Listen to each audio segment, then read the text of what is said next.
어떤 아이가 놀던 중에 입 안으로 이렇게 동전이 들어갔습니다. 코인이 이렇게 들어갔는데 깜짝 놀란 남편이 아내에게 막 소리쳤죠. 여보, 여보, 우리 아이가 목에 동전이 걸렸어. 그러니 빨리 목사님 불러. 그렇게 얘기하는 거예요. 아니, 911 911을 불러야 되는데 왜 목사님을 불러? 하니까 돈 빼내는 데는 우리 목사님이 최고야. 그렇게 얘기했다는 씁쓸한 우스운 얘기가 있죠. 아주 유명한 이야기입니다. 이런 이제 성경 본문을 갖고 설교할 때는 이제 목사가 좀 부담이 됩니다. 재물 설교 또 헌금하라 하는 거 아닌가. 그렇기 때문에 부담이 되는데 이 마태복음 이제 계속 설교하다 보니까 이 본문을 하나님이 말씀하시라 이렇게 말씀하셨기 때문에 제가 잘 준비해서 전하도록 하겠습니다. 우리는 이제 하나님께 늘 미안하죠. 왜냐하면 우리 마음 가운데는 한 분도 빠짐없이 내가 하나님께 더 드리고 싶다, 하나님께 더 헌신하고 싶다, 그런 생각이 있습니다.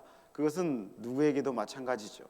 그런데 참 드릴 것이 없고 부족하고 좀 삶이 너무 폭폭하기 때문에 참 어쩔 수 없는 경우가 참 많이 있지 않습니까? 그러나 그 마음은 하나님이 다 알고 계십니다.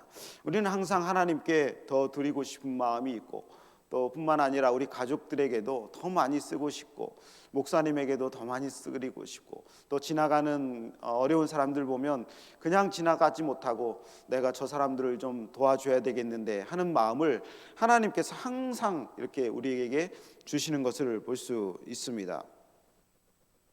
그렇기 때문에 참 하나님은 우리의 마음을 더 깊이 헤아리신다 그렇게 생각을 하고 있습니다. 하나님은 이 말씀을 통해서 우리에게 주시는 몇 가지 기본적인 전제가 있는데 하나님의 마음은 이것입니다. 하나님은 우리에게 있는 재물을 잘 다루기를 원하신다라고 하는 것입니다. 많은 분들이 오해를 하기 때문에 이 목회자들이 이 설교를 하는 것을 좀 어려워합니다. 그래서 어떤 부작용이 있냐면 성경은 재물과 돈에 대해서 많은 부분을 할애해서 얘기를 하고 있는데 이유는 그만큼 그것이 중요하기 때문에 그렇습니다. 우리는 어떻게 돈을 벌어야 되는지도 성경에서 다 나와 있고 그리고 버는 돈을 어떻게 써야 되는지도 그리고 하나님은 이 성경을 통해서 다 얘기를 하고 싶어 하십니다.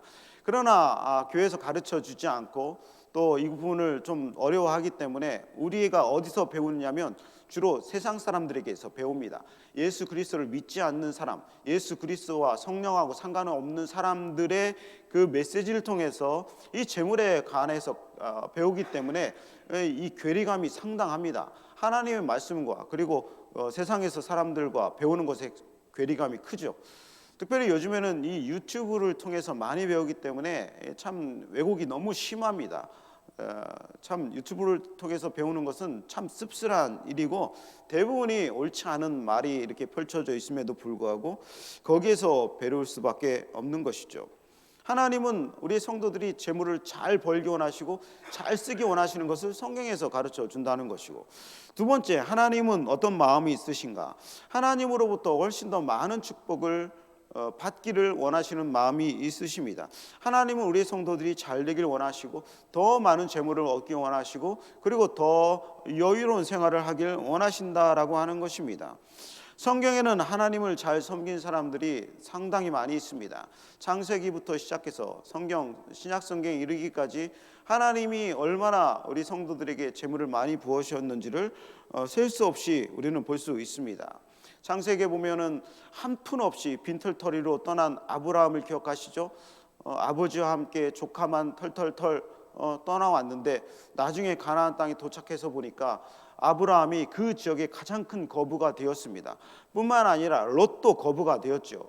어떻게 아브라함이 그런 거부가 되었나? 하나님이 축복해 주셨기 때문에 그런 것 아니겠습니까? 요셉은 어떻습니까?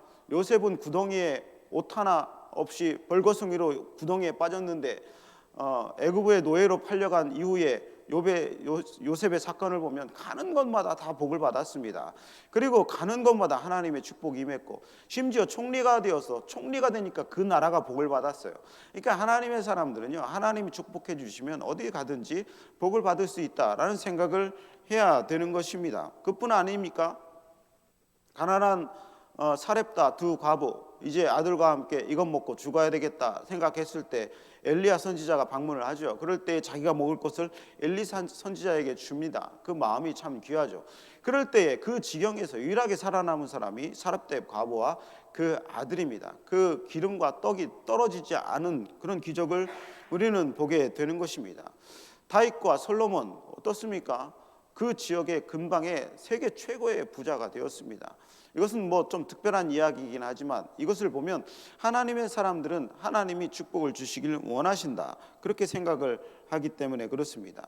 저는 성경을 보면서 이 관점을 보면은 이 성경의 사람들이 얼마나 축복을 받았는지 제가 밤새워서 얘기할 수 있습니다.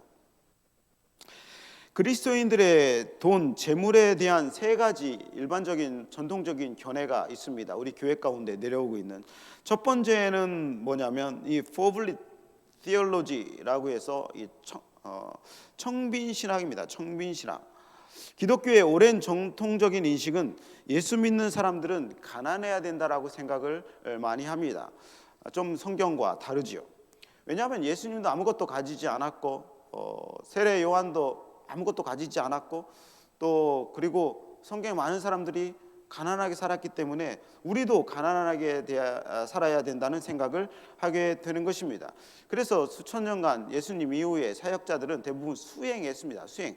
산속에 수도원 짓고 들어가가지고 어떻게 하면은 이 욕망, 뭐 성적인 욕망이라든지 재물에 대한 욕망이라든지 세상에 높아지고 싶은 욕망을 누를 것인지에 초점을 가져서 이 중세 2000년 역사는요 그냥 수행입니다. 금욕, 수행, 나를 때려서 나를 죽인다, 이것만 있는 거예요.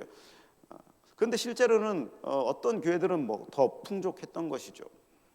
성경에 부자가 되면 천국에 들어가기 어렵다는 말씀도 있고, 또 하나는 너무 부유하면은 죄를 많이 짓고 부패할 수밖에 없기 때문에 차라리 가난한 게 하나님 보시기에 더 복되다, 그런 생각을 했다라고 하는 것이죠. 특히 이런 생각들은 목회자들에게 더 강하게 임했는데 요즘에 와서도 이 목회자들은 좀 가난하게 살고 또 청빈하게 살고 또 그런 것이 더 보기 좋다, 그렇게 엄격하게 적용하는 경우가 많이 있죠.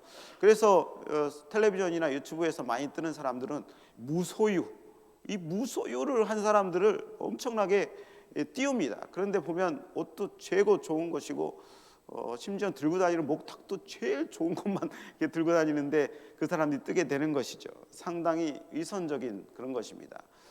두 번째는 뭐냐면 이 prosperity theology라고 해서 번영 신학입니다. 반대로 예수 믿는 사람들은 반드시 부자가 된다는 생각입니다. 예수 믿어도 가난하게 된 것은 왜 그러느냐? 너희들이 예수를 잘 못 믿었기 때문에 그런 것입니다.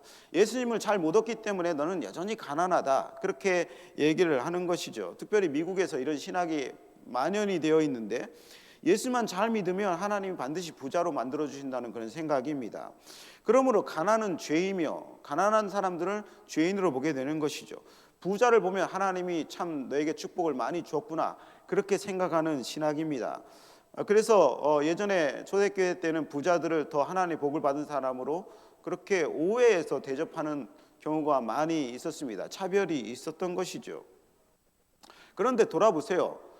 대부분의 신실한 사람들은요 부자가 아닙니다. 대부분의 신실하고 헌신된 사람들은요 부자가 아닙니다. 대부분 많이 가난하고 어렵게 살고 그렇습니다. 마음이 가난하고 또 심령도 가난하고 또 물질도 가난해. 참 안타깝죠. 오히려 예수 믿고 더 가난하게 된 경우도 많이 있습니다. 예수 믿으니까 핍박받죠. 보니까 미국에서는 예수 잘 믿고 또 성경대로 살면은 또 요즘에는 뭐 동성애다 아니면 여러 가지 그걸 인해서 핍박이 많이 와서 가게도 망하고 막 그런 경우가 많이 있지 않습니까? 그러니까 예수를 잘 믿으면요 오히려 더 가난하게 되는 경우가 많이 있습니다. 그러니까 부유함이 신앙의 척도가 되는 것은 너무 극히 위험한 생각입니다. 세 번째는 이 proper theology에서 청지기 이론인데, 하나님은 그 사람에게 필요한 적절한 재물을 맡기신다는 그런 이론입니다. 이것이 저는 가장 성경적이라고 생각을 합니다. 하나님이 그 사람의 상황에 맞는 재물을 그 사람에게 맡기셔서 그 사람의 재물을 관리하게 하신다라고 하는 생각이라는 것이죠. 무슨 생각이냐면 하나님이 나에게 다 맡기셨지만 이것은 내 것이 아니라라는 것이요, 하나님의 것이라라고 하는 생각입니다. 그래서 하나님이 주신 것을 하나님의 방법대로 올바르게 사용하자, 그런 것입니다. 한 강도가 집에 들어왔다고 그래요. 강도가 들어와가지고 주인에게 칼을 겨두면서 이렇게 얘기를 합니다. 돈 내놔. 돈 내놔. 그렇지 않으면 네 목숨 위태로울 거야. 돈이냐 네 목숨이냐, 이렇게 하니까 주인이 한참 고민을 하는 거예요. 돈인가 목숨인가. 그러니까 이 강도가 재촉하죠. 돈이야 목숨이야. 그러니까 이 주인이 다시 얘기를 합니다. 너무 재촉하지 말게나. 고민 중이니까. 왜냐하면 내 돈은 곧 내 생명이거든. 그렇게 얘기했다고 그래요. 저는 이것이 맞다고 생각합니다. 내 재물은요, 내 생명이에요. 저는 그렇게 생각하는 것이 좋다고 생각을 합니다. 왜냐하면 성경을 묵상하면 할수록 하나님이 나에게 주신 것들은 다 생명과 같이 소중한 것입니다. 잘 써야 되고 잘 관리해야 되고 잘 하나님께 드려야 됩니다. 왜냐하면 하나님이 나에게 그것을 맡기셨기 때문에 그렇습니다. 내 자녀가 왜 생명입니까? 내 자녀를 왜 목숨 걸고 보호하고 지켜야 됩니까? 그것은 내 것이 아니라 하나님이 맡기신 아이들이기 때문에 그것을 잘 키워서 하나님께 돌려줘야 되는 것입니다. 하나님의 교회도 마찬가지입니다. 하나님이 나에게 맡기신 것들은 그 무엇도 다 생명처럼 소중한 것입니다. 하나님이 잘 쓰라고 주신 것이죠. 그러니까 재물을 두려워하고 무서워하면 재물도 나를 두려워하고 무서워하는 것이고, 무시하면 돈도 나를 무시하는 것처럼 보입니다. 마태복음 25장에는 주인이 청지기들에게 맡기신 장면이 나옵니다. 어떤 사람에게는 1달란트 맡기고, 어떤 사람에게는 2달란트 맡기고, 어떤 사람에게는 5달란트를 맡기는 거예요. 하나님은 그 사람에게 맡기시는 것이죠. 어떤 사람은 적게 맡기고, 어떤 사람은 많이 맡기는 경우가 있습니다. 얼마 후에 주인이 와서 그 맡기신 것을 잘 사용했는지를 물어보십니다. 물론 잘 관리했는지도 물어보시지만 잘 사용했는지를 물어보시는 것이죠. 여러분, 주님이 맡기신 것을 잘 관리하시고 사용하시기를 주님의 이름으로 축원합니다. 왜냐하면 언젠가는 하나님이 물어보셔요. 내가 준 것을 잘 사용했느냐, 잘 관리했느냐, 하나님이 반드시 물어보시는 것입니다. 오늘 성경에 보면 이런 사람들이 나옵니다. 2가지 종류의 사람이 나오는데, 첫 번째는 하나님이 맡기신 재물을 땅에 묻어 놓는 사람이 있습니다. 그렇죠? 요즘 재물, 우리는 항상 잔고에 최소한 100불이라도 있습니다. 미국 사람들을 보니까 잔고가 평균이 몇백 불이라고 하는데, 참 가난한 사람들은 참 많아요. 가난을 해요. 그런데 재물이 있는 사람들은 고민이 있죠. 어디다 안전하게 재물을 둘 것인지에 대해서 생각하는 것이 관건입니다. 그래서 생각하는 게 어디예요? 은행. 그리고 주식에 많이 이렇게 넣어두죠. 그리고 부동산에 많이 넣어둡니다. 전 세계 돈 많은 사람들의 고민은 내 돈을 어디다가 이렇게 쌓아놓느냐, 그게 큰 관심입니다. 참 행복한 고민일 수도 있다라고 생각이 듭니다. 제가 몇 달 전에 맨하탄에 가서 어떤 사람을 만났는데, 그분과 한 30분간 대화를 했어요. 큰 부자였는데 그분이 큰 빌딩을 이제 짓습니다. 맨하탄에 큰 빌딩, 100층짜리 빌딩을 짓고 이제 땅을 파기 시작을 했습니다. 그러면서 얘기를 하는데, 목사님, 이 맨하탄 집이 왜 이렇게 비싼 줄 아세요? 글쎄요, 여기가 좋은 동네이기 때문에 비싼 거 아닌가요? 제가 물어봤더니, 아닙니다 목사님. 빌딩을 지으면 전 세계의 부자들이 여기다 돈을 다 숨겨 놓으려고 돈을 싸들고 와서, 그리고 빌딩 물어보지도 않고 계약을 합니다. 사인 먼저 하고, 그리고 비서통에서 얼마인지 물어봅니다. 그러니까 물어보지 않고 사인 먼저 하는 것이죠. 왜 그런 줄 아십니까? 돈이 너무 많아서 그것을 맨하탄에 묻어두려고 하는 것입니다. 언제 빼앗길지 모르기 때문에 그렇다라고 하는 거예요. 이 맨하탄에 왜 이렇게 돈이 많은가 처음으로 알았던 것이죠. 내 생각과 완전히 뛰어넘는 거라 그렇게 생각을 했습니다. 지난주에 가장 큰 뉴스는 무엇이었습니까? 이 타이타닉호 그것을 구경하기 위해서 사람들이 5명이 들어갔는데, 그 사람들이 다 5명이 죽었죠. 근데 그 사람이 이 전 세계에서 가장 큰 부자들, 억만장자들 아니었어요. 1인당 $25만 하는 큰 돈을 가지고 거기다 내고 4시간 구경하려고 그 바다에 들어갔다가 이제 죽었던 것이죠. 그들은 제가 생각해 보니까 자신의 이 돈을 믿었던 것 같아요. 설마 25만 달러나 주고 투어한 이게 잠수함이 그게 터질이라고는 생각을 못했겠죠. 그러니까 역으로 말하면 돈을 많이 믿었던 것 같아요. 실제로 자신의 재물은 어느 은행, 어느 부동산에 많이 이렇게 잘 쌓여 있겠죠. 그러나 자신의 생명은 어떻습니까? 자신의 생명은 그 바다에 장수되었습니다. 안전하게 보물은 번화되었는지 모르지만 그 재물은 더 이상 그 사람을 지켜주지 않았고 그 재물은 더 이상 그 사람 것이 아니었어요. 누가 가져갔는지 모르죠. 마태복음 6장 19절, 너희를 위하여 보물을 땅에 쌓아두지 말라. 거기는 점과 동록이 해하며 도둑이 구멍을 뚫고 도둑질하느니라. 예수님 당시에는요, 은행이 발달되지 않아서 이 보물이 많은 사람들은 그냥 밭에 묻어두었어요. 그러니까 밭에 묻어둔 부활을 찾는 얘기가 성경에 많이 나오죠. 귀한 보물을 땅에 묻어두었어야 됐어요. 그러다 보니까 이 보물이 어디에 뒀는지를 잊어버리는 거예요. 열심히 돈을 묻어뒀는데 어디다 뒀는지 잊어버려가지고 찾지를 못해. 그리고 그 사람이 갑자기 죽으면 그 돈이 어디에 있는지 몰라서 돈이 다 썩어. 그러니까 서성경 말씀이 맞는 것이죠. 하나님 말씀에 보면 이 재물은요, 묵히고 썩히라고 두는 것이 아닙니다. 일날을 받는 사람은 땅에 그냥 묻어두었다가 하나님께 헛되게 질책받는 것 아니겠습니까? 묵혀두면 썩게 되고 필경은 이 도둑 맞는 것입니다. 필경은 도둑 맞는 것이에요. 보니까요, 이 어떤 사람은 병원이 다 가져가. 돈을 그렇게 쌓아놨는데 한 번 아프면 병원이 다 가져가. 그렇죠? 그러니까 하나님이 건강 주시는 게 좋은 것 아니겠습니까? 어떤 사람은 자녀가 다 가져가. 열심히 모아놨는데 자녀가 다 가져가가지고 탕자처럼 다 허비해. 필경 묵혀두면 도둑 맞는 것이 저는 분명하다고 생각을 합니다. 전 미국에도 그런지 모르지만 한국에서는 이 보이스 피싱이 많이 있어요. 저에게도 피싱 전화가 많이 오는데 어떤 사람들은 다 잊어버려요. 주님이 원하는 것은 무엇이냐면 묵혀두지 말고 잘 사용하라는 것이에요. 있을 때 잘 사용하자. 따라합시다. 있을 때 잘 쓰자. 이게 통장에 아무리 많이 있어요. 그 숫자예요, 숫자. 통장에 아무리 많이 써봐요. 그 돈 다 내 게 아니에요. 있을 때 쓰는 게 임자예요. 제 서울에 있을 때 백만장자, 억만장자 회장님이 교회에 있었습니다. 그럼 너무 바빠가지고 돈 쓸 여유가 없어. 그러더니 은퇴하더니 나라에게 다 뺏겼어. 회사가 어려워져가지고 어렵게 되셨어요. 그러더니 저에게 얘기를 해요. 목사님, 제가 깨달은 게 있어요. 그때 잘 쓸 걸. 있을 때 하나님께 드리고 잘 쓸 걸. 여행도 다니고 내가 더 맛있는 거 먹고 할 걸. 저에게 분명히 그렇게 얘기하셨습니다. 보물을 하늘에 쌓으라. 왜? 성경에 보니까 너희를 위하여 그랬습니다. 6장 2절, 오직 너희를 위하여 보물을 하늘에 쌓아두라. 거기는 좀이나 동록이 해하지 못하며 도둑이 구멍을 뚫지도 못하고 도둑질도 못하느니라. 분명히 그렇게 돼 있죠. 너희를 위하여 땅에 쌓지 말고 너희를 위하여 하늘에 쌓으라. 하나님이 우리를 위해서 하시는 말씀입니다. 그래서 두 번째, 어떤 사람이 있습니까? 재물을 하늘에 쌓는 사람이 있습니다.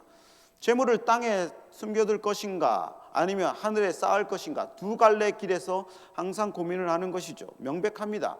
우리는 하나님이 주신 재물을 우리를 위하여 하늘에 쌓아두는 것입니다. 어떤 사람들은 하나님을 위하여 재물을 쌓아둔다고 생각하는데 하나님을 위하여 재물을 쌓는 방법은 없습니다. 하나님 모든 것을 다 가지고 계시고 하나님은 다 큰 부자시고 세상 모든 것이 다 하나님의 것이기 때문에 하나님을 위하여 쓰는 것은 나를 위하여 사용하시는 것입니다. 이것은 명백하죠. 하나님의 나라의 복음을 위하여 사용하는 것이고 그리고 예수님이 핏값으로 세우신 교회를 위하여서 사용하는 것이 분명합니다.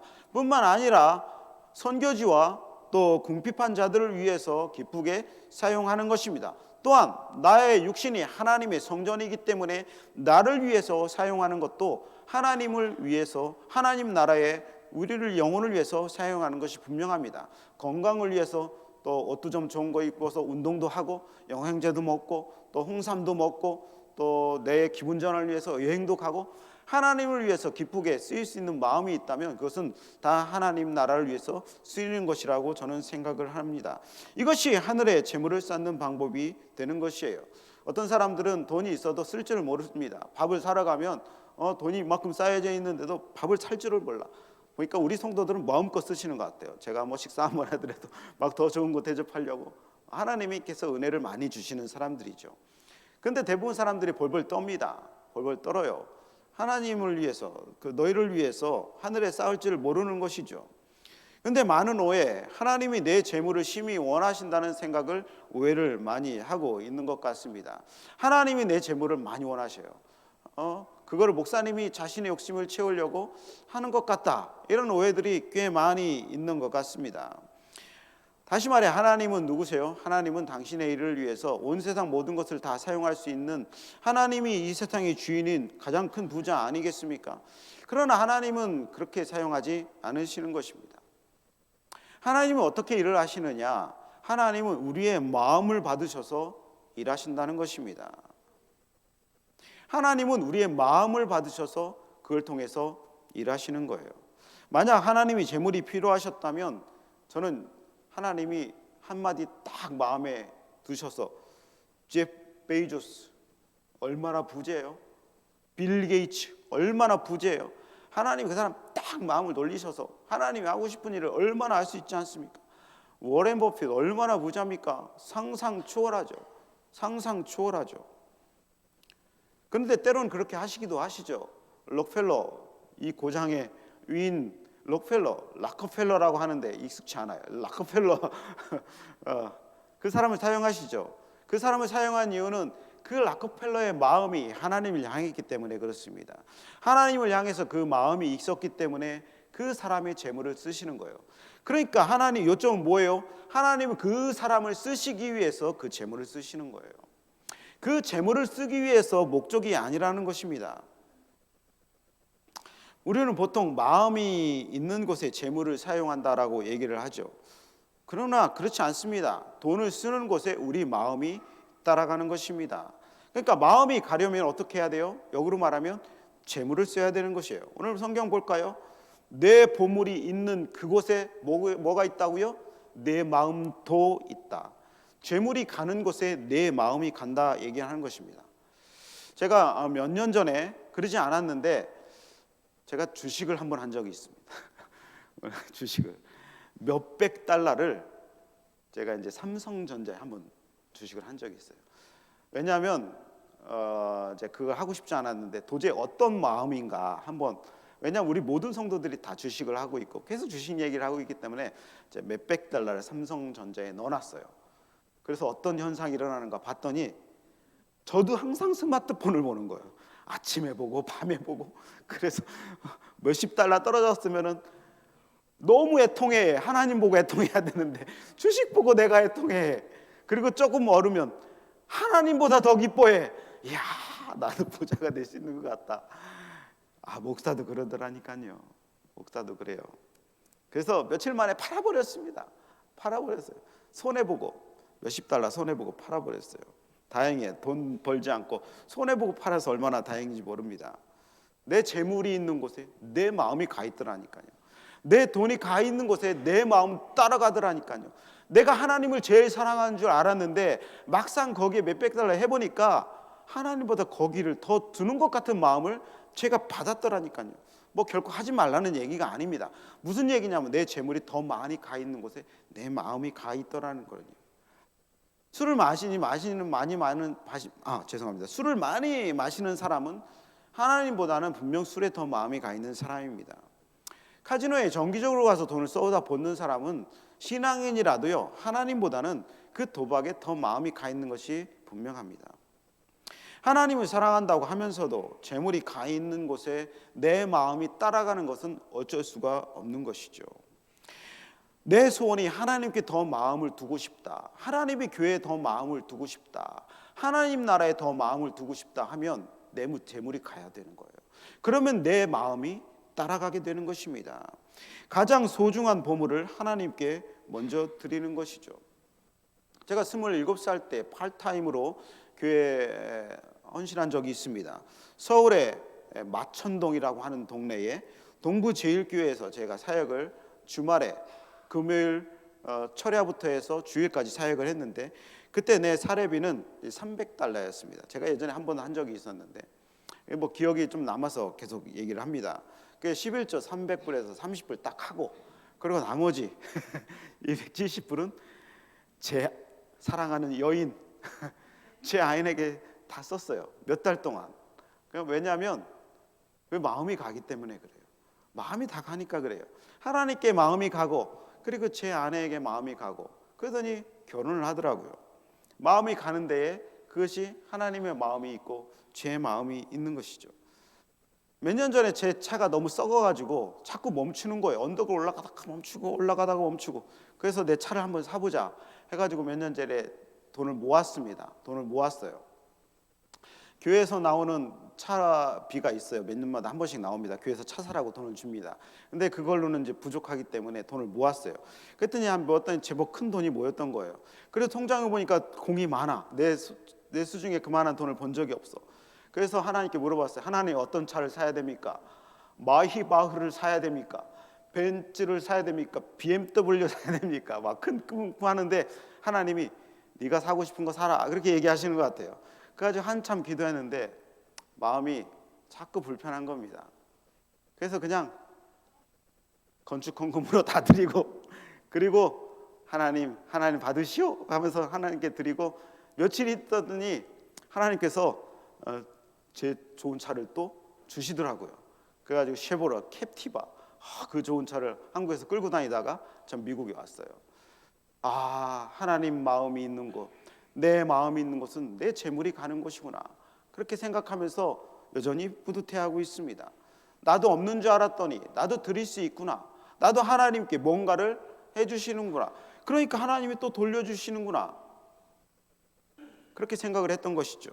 작년에 제가 교회에 와보니까 이 큰 교회가 이 코비드 이후에 재정이 넉넉치 않은 것을 제가 봤습니다. 우리 모두 다 알고 있죠. 건물도 좋지만 좀 낡은 곳이 있기 때문에 여러 곳을 수리해야 되는 일이 생겼습니다. 타운에서 명령한 거니까 하나님의 음성으로 듣고 수리를 해야 되는 것이죠. 미룰 수도 없었죠. 그것보다 더 중요한 일은 하나님의 집이 판벽한 집이 되어서 쓸어 가져가는 것을 볼 수는 없지 않아요. 나는 괜찮은데 살면서. 그래서 우리 성도들에게 얘기를 했지 않습니까? 이런 일이 있으니까 우리 마음을 얻읍시다. 그러니까 한 분도 다 싫다고 얘기 안 하고 그렇게 합시다, 마음을 다 모아 두셨습니다. 그래서 성도님들이 마음을 다 모아 두셔서, 그리고 특별 헌금을 했고, 그리고 너무 감사하게도 거의 다 찼어요. 아멘. 너무 감사합니다. 너무 감사해요. 다 찬 건 아니고요, 거의 다 찼어요. 뭐 특별히 제가 몇 번 얘기하지도 않았는데, 하나님의 마음이, 우리 성도들의 마음이 하나님의 성전에 다 있다라는 것을 제가 확실히 알게 되었고 너무나도 기뻤습니다. 하나님이 기뻐하셨으리라고 생각을 합니다. 교회는 어떻게 성장하느냐? 이렇게 마음을 모아서 성장을 하는 것입니다. 내 재물이 작은 것이라도 단돈 1불이라도 가고 내 마음이 쏘아져서 하나님의 교회를 세우는 것이죠. 하나님의 교회는요, 마음으로 세우는 것입니다.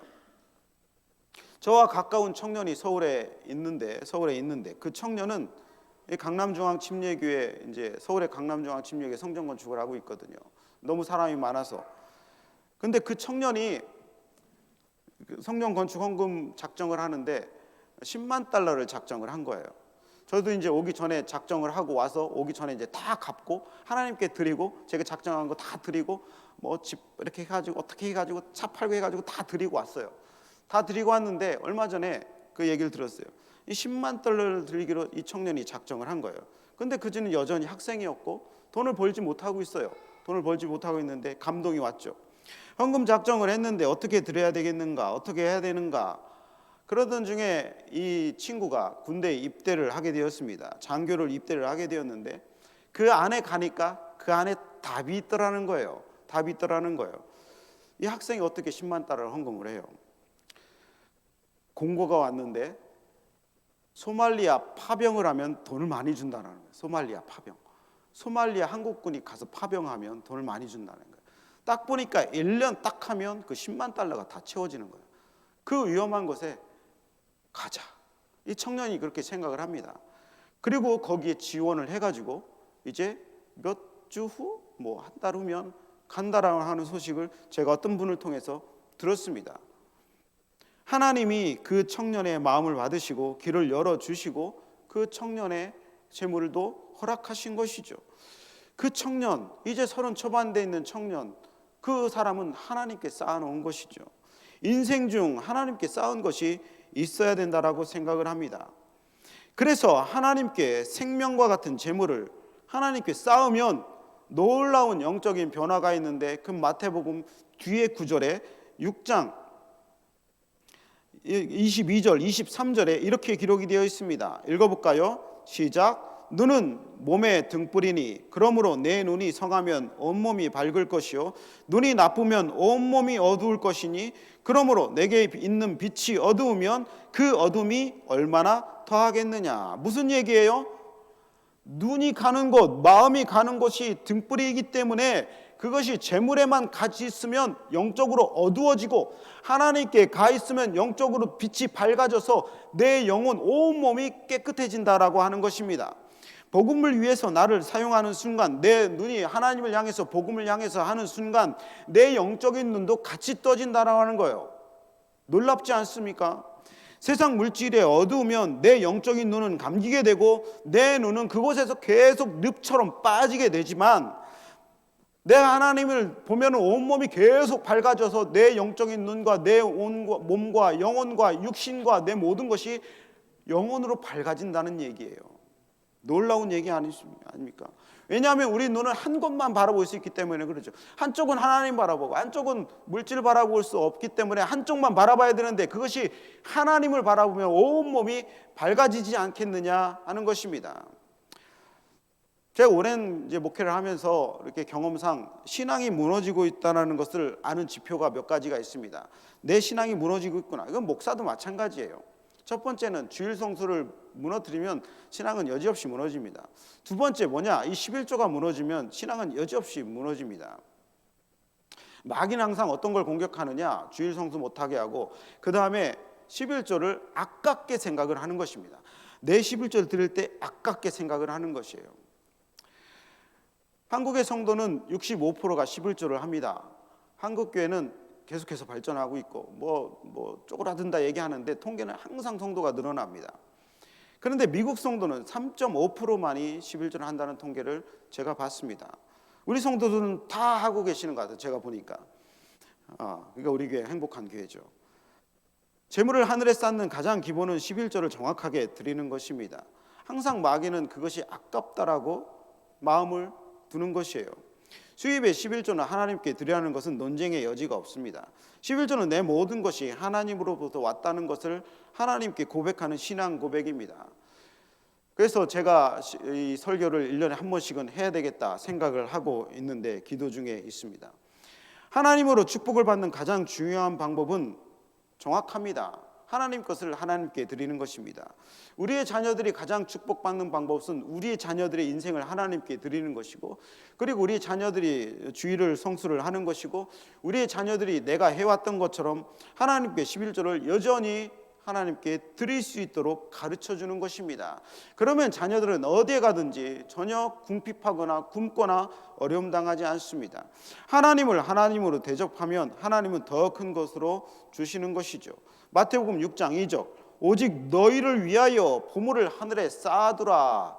하나님을 위하여 쌓는 것이 아니라 너희를 위하여, 네가 잘되기 위하여 하늘에 쌓아두는 것이 마땅하니라. 어떤 목사님이 이런 말씀을 하셨어요. 예수님은 우리를 위하여 당신이 가진 전부를 주셨는데 나는 10분의 1 드리는 것도 아까워하는구나. 물질을 구별하는 것이 우리 신앙생활의 가장 중요한 이유 중에 하나는 어느덧 재물이 하나님을 대체하는 그런 위치에 재물이 올라가 있기 때문에 그렇습니다. 하나님의 자리를 재물이 대신하는 정도의 힘을 가졌기 때문에 그래요. 그 뒷구절 한번 볼까요? 한 사람이 두 주인을 섬기지 못할 것이니 혹 이를 미워하고 저를 사랑하거나 혹 이를 중히 여기고 저를 경히 여김이라. 너희가 하나님과 재물을 겸하여 섬기지 못하느니라. 이제 물질, 돈, 재물이냐 하나님이냐를 선택할 정도로 재물은 우리 삶에 너무 중요한 부분이 되었습니다. 제가 재물은 생명이라고 그랬죠. 생명처럼 아껴야 된다고 그러지 않았습니까? 생명처럼 잘 써야 되고 생명처럼 벌어야 된다고 하지 않았습니까? 생명입니다. 재물을 보면 내 생명처럼 여기지만 하나님을 볼 수 없습니다. 재물을 종으로 삼아야 되는 것이지 재물이 우리의 주인이 되어서는 안 되는 것이에요. 넉넉히 채우는 분은 하나님이시지 재물 그 자체가 아닙니다. 하나님이 나의 주인이 되어야 된다고 하는 것입니다. 여러분의 재물이 여러분의 종이 되기를 주님의 이름으로 축원합니다. 재물이 따라야 되는 거 아닙니까? 재물이 나를 따라야 되는 것이죠. 이 이야기를 하고 이제 설교를 마치려고 합니다. 서울에 제가 목회를 이제 오래 했으니까 제가 생각나는 사람들이 꽤 많이 있어요. 여기 있는 분들 중에 참 좋은 분들 많지만 얘기하면 어떤 분들은 상처받고 도움이 되지 않을 수도 있기 때문에 좀 오랜 시간이 지나야 제가 이제 우리 성도들 간증 얘기를 할 수 있을 것 같습니다. 서울 성도 중에 이제 원병숙 권사님이라는 분이 계십니다. 이제 한국이 어려울 때 오래전에 독일 간호사로 이제 가셔서 어려운 일을 하시고 그리고 한국에 돌아오셨습니다. 신앙이 좋으셔서 얼굴이 우리 권사님들 집사님처럼 막 고우셔요. 항상 웃으시고 기도도 많이 하시고 겸손하신 분이세요. 남편과 이제 사별 후에 교회 가까이 오기로 결심을 하시고 교회 근처로 이사를 오셨습니다. 예배를 늘 드리시고 기도에 빠지지 않으시고 항상 교회에 와서 사시고 전도할 때 같이 나가시고 그런데 이제 팬데믹이 일어나자 어쩔 수 없이 교회가 2달간 폐쇄가 되었습니다. 모여서 예배를 드릴 수 없게 되자 예배 시간만 되면 그분이 이제 교회를 서성이시는 거예요. 내 평생 예배를 교회 안에서 바깥에서 드린 적이 없다 하면서 너무 안타까워하셨죠. 그러던 2020년 4월 4일 이제 2월에 팬데믹이 일어나고 4월 달이 되었어요. 토요일에 권사님이 이제 목사님을 뵙기 위해서 교회로 오셨습니다. 그때 이제 목사님도 이제 격리를 하셔야 됐고 그리고 교회 안에 못 들어오는 국가적 지침이 내려왔기 때문에 만나기가 어려웠어요. 다른 목사님들이 내일 주일이니까 그때는 좀 뵐 수 있을 거라 생각을 했지만 권사님은 이 예배당 주변을 떠나지 않으셨습니다. 그때 제가 이제 교회로 들어오다가 권사님을 발견한 거예요. 그래서 권사님 뭐가 필요하세요? 이렇게 여쭤봤어요. 그랬더니 아주 작은 목소리로 목사님 한번 뵀으면 좋겠는데 목사님 한번 뵀으면 좋겠는데 그래서 제가 그 목사님에게 바로 전화를 했습니다. 어려우시겠지만 한번 나오시라고. 그랬더니 목사님이 5분 후에 나오신다고 얘기를 하셨어요. 한참을 서성이시는데 이제 드디어 목사님을 만나게 된 것이죠. 권사님 5분만 있으면 목사님 나오신대요. 제가 그렇게 말씀드렸더니 권사님이 대답을 하지 않으셔요. 좀 마음이 좀 상하셨던 것 같아요. 안 되겠다 싶으셔가지고 제가 빨리 들어가서 목사님을 좀 불러와야 되겠다 생각해서 들어갔습니다. 그리고 나와 보니까 권사님이 안 계신 거예요. 아무리 둘러봐도 그 자리에 계실 권사님이 안 계신 거예요. 보니까 한 200m 한참 저쪽에 가시는 거예요. 얼마나 걸음이 빠르신지 엄청 빨리 가셔. 건강도 좋으셔가지고 권사님 하니까 귀는 잘 안 들리지 않아. 막 뛰어갔어요. 뛰어가가지고 권사님, 목사님 뵐 수 있습니다. 나오셨습니다. 하니까 권사님이 오시지 않으려고 그래요. 그러니까 마음이 상하셨던 거죠. 자신을 보고 싶었는데 이제 자꾸 막으니까. 제가 10여 분 이상 실갱이를 하고 그 권사님을 사무실로 다시 모셔오셨습니다. 그리고 목사님과 이야기를 나누고 기쁘고 기도받고 행복해하고 그리고 한 30분 만에 돌아가셨어요. 그리고 그 다음 날 제가 전화를 걸어서 권사님 오세요. 아무도 본당에 못 들어오지만 권사님 오셔서 예배를 드리세요 해가지고 제 뒷자리에 앉게 해드렸습니다. 교역자들만 드리는 자리에 유일하게 평신도 그분이 한 분이 오셨던 거죠. 권사님은 몇 번이나 감사하다면서 1시간 내내 계속 눈물을 흘리시면서 예배를 드리셨습니다. 제가 그것을 보면서 너무 마음이 아팠죠. 그리고 예배를 드린 후에 그 다음 월요일이 되었습니다. 그리고 그 권사님은 교회가 갖고 있는 트럭에다 짐을 싣고 그리고 그 트럭 옆에 타고 요양원에 들어가시게 되었습니다. 그러니까 요양원에 들어가시기 전에 예배를 드리고 싶으셨던 거예요. 요양원에 들어가면 다시는 교회에 못 오실 것을 아시고 목사님들 좀 만나고 그리고 여러분들을 만나고 또 예배당에서 예배를 한번 드리고 싶으셨던 건데 이 목회자들도 좀 헤아리지 못했던 것이죠. 그리고 그 며칠 후에 권사님이 요양원에 들어가시고 며칠 후에 저희 목사님께서 저에게 그런 얘기를 하셨습니다. 토요일에 담임 목사님을 만나고 주일 예배가 끝난 후에 다시 그 권사님이 주일에 왔는데 주일 예배가 끝난 후에 다시 목양실로 오셨습니다. 그리고 담임 목사님과 함께 이야기를 나누었는데 그 권사님이 이런 얘기를 하셨습니다. 목사님, 제가 주일 새벽에 꿈을 꾸었는데 하나님이 이 새벽에 나타나셨습니다. 그리고 제게 이야기를 하셨어요. 하나님 뭐라고 얘기하셨냐면 내가 요양원에 다 준비해놨다. 그러니 내가 가진 것을 다 잘 정리하거라. 그렇게 하나님이 분명 꿈에서 얘기하셨다는 것입니다. 그리고 제가 전화를 해서 주일에 권사님을 오시라고 하셨고 예배를 드리셨던 것이죠. 그런 다음에 그분은 일생 동안 모은 전 재산 하나님께 드리시고 그 다음날 월요일에 요양원에 들어가셨습니다. 그게 4월 6일이었어요. 한국 돈으로 600만 원, 6천 불은 남겨두셔서 교회에서 장례를 치를 수 있도록 그것은 남겨두시고 교회에 패기치면 안 되니까 나머지는 다 하나님께 드리고 들어가셨어요.